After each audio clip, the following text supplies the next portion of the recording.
Part 10. Out of the Sky.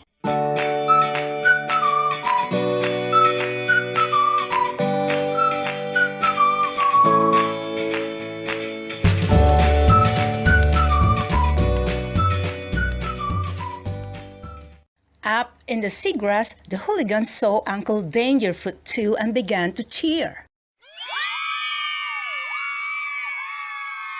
Rat, who had caught Simon sorely by the throat, let go when he saw the helicopter and took off running through the woods. Down on the sand, Snake Eyes skidded to a stop at the water's edge and stared open-mouthed at the man in the jungle hat and the safari jacket, climbing down a rope ladder toward the sea. When Uncle Dangerfoot reached the bottom rung of the ladder, he reached down and grabbed Roxie's hand. Up she climbed until she reached the opening in the belly of the helicopter. And there, helping to pull her in, was Norman from public school numbered 37. "Norman!" she cried. "Roxie!" he said. "The hooligans took my glasses and I couldn't see what was happening to you." But the biggest surprise was yet to come, for when the pilot turned around to welcome her aboard, Roxie saw that it was Lord Thistlebottom himself all the way from London. "When your mother told me that you were missing," Uncle Dangerfoot explained, climbing back into the helicopter, "I called Lord Thistlebottom, and in less than an hour he was on his way." "And then," said Lord Thistlebottom, "your friend Norman here, a fine lad indeed, remembered a terrible noise about the time you disappeared from the playground. So we put two and two together," said Roxie's uncle. "Four, as it were," said Lord Thistlebottom. "And when the search plane spotted the triangle made of rocks," said Uncle Dangerfoot, "the pilot radioed back to us, and we knew it had to be someone who had read my book," Lord Thistlebottom finished. "So out we came in this helicopter, and we brought Norman along. He said you had disappeared in the company of hooligans."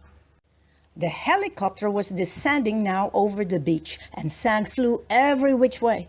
"Hooligans, yes, but right now they're in danger," said Roxie. "There are two bank robbers hiding out here, Uncle Dangerfoot, and they said they would slit the throat of anyone they found on the island."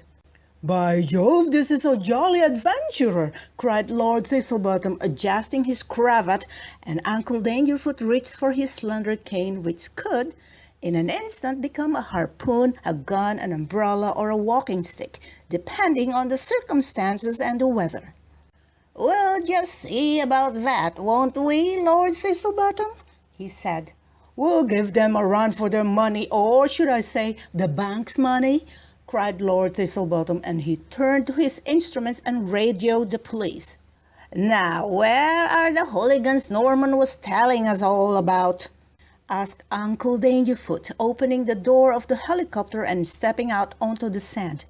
"There they are! Here they come!" said Roxie as Helvetia and Simon and Freddie and Smoky Joe, their eyes wide with wonder, dashed across the beach.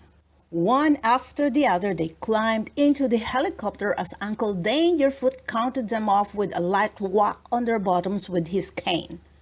"What about them?" Helvetia said, pointing to Rat and Snake Eyes, who had pulled a motorboat out of its hiding place and were trying to make their escape. "A patrol boat is on its way," said Lord Thistlebottom, "and those thieves think they can outrace it? We'll see about that." The helicopter flew on ahead of the speeding boat and began to come closer and closer to the water. The wind it created stirred up waves, and the boat tossed this way and that. Desperately, the robbers turned their boat around and went tearing off in the direction they had come, only to see the patrol boat coming toward them. With the police ahead of them, the helicopter behind, land on one side of them, and the wide ocean on the other, Rat and Snake Eyes jumped overboard and tried to swim away, but the jig was up and the officers pulled them into the police boat. Roxie said she was sure that if the policemen searched the island, they would find the bank's money hidden somewhere.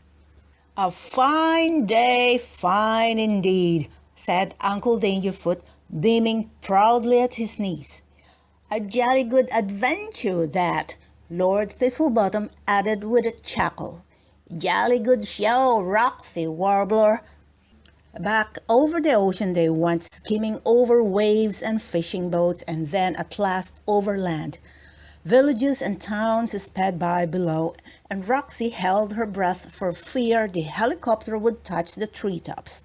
Over Hasty Pudding they flew, over Hamburger on Ban, then Swiss on Rye, till at last she recognized the church steeple of Chin in Hand, and the helicopter began to descend.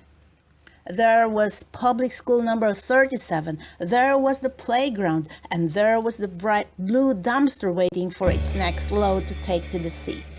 And finally there they were, getting a grand welcome from Miss Crumbly and all the other children, cheering and waving a banner that said, "Welcome back!"